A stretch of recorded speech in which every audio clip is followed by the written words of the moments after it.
Magkano yung ganito, Celine? 180. Sabi ni Celine na maganda. 6 pieces ng ganito, guys. 180. So, it means 30 pesos each. Tero na yan siya. Ayan. So, every items nila dito is, lahat ba ng items nyo, Celine? 180 or may, Yung iba hindi. ito from here. Hanggang doon. Ayan. 180 daw. So, 6 pieces.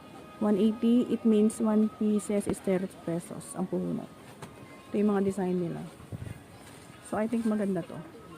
Kunin natin to. Ito sa akin, Celine, 6 lang. Oo. Saka ito. Oo. Saka ito. O, saka ito maganda din.